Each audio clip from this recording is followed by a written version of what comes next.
من زحزح عن النار وادخل الجنہ فقد فاز، کہ جس کی پوری زندگی گزرنے کے بعد جب وہ قیامت کے دن کھڑا ہوگا، حساب کتاب ہو رہا ہوگا، اور اس دن جب اسے کہا جائے گا کہ تجھے آگ سے بچا لیا گیا، جنت میں داخل کر دیا گیا، فقد فاز، یہ ہے کامیاب انسان۔ باقی ساری انسان کی زندگی کی کامیابیاں اس کامیابی کے سامنے کوئی حیثیت نہیں رکھتی، یہ حقیقی کامیابی ہے۔ زحزح عن النار وادخل الجنہ، آگ سے بچا لیا جائے، جنت میں داخل کر دیا جائے، فقد فاز، وہ کامیاب ہے۔ اور یہی سوال حضرت معاذ نے فرمایا کہ اللہ کے رسول مجھے بتلائیے وہ اعمال کہ میں جنت میں داخل کر دیا جاؤں، جہنم سے بچا لیا جاؤں۔ اللہ کے رسول نے اعمال گنوا دیے، 4-5 بڑے بڑے اعمال بتلائے،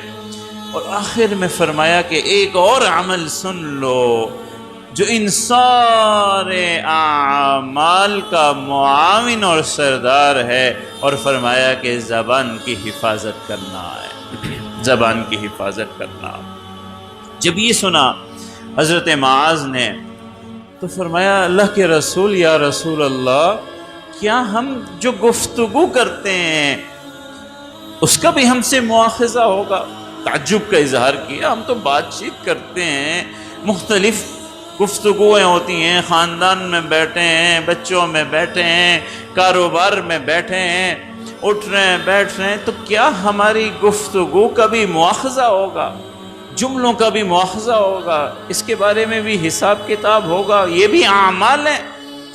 اللہ کے رسول نے فرمایا ثقلت امک یا معاذ، تعجب کی بات ہے، تعجب کا جملہ ہے، کیا کہہ رہے ہو کہ جو جہنم میں اوندھے منہ لوگ گرے ہوں گے ان میں سے اکثر وہ ہوں گے جو اپنی زبان کی کھیتیوں کی وجہ سے وہاں پڑے ہوں گے، اپنے زبان کے اعمال کی وجہ سے وہاں پڑے ہوں گے، اپنے جملوں کے حساب کتاب کی وجہ سے وہاں داخل کر دیے جائیں گے۔ یہ تو ایسی چیز ہے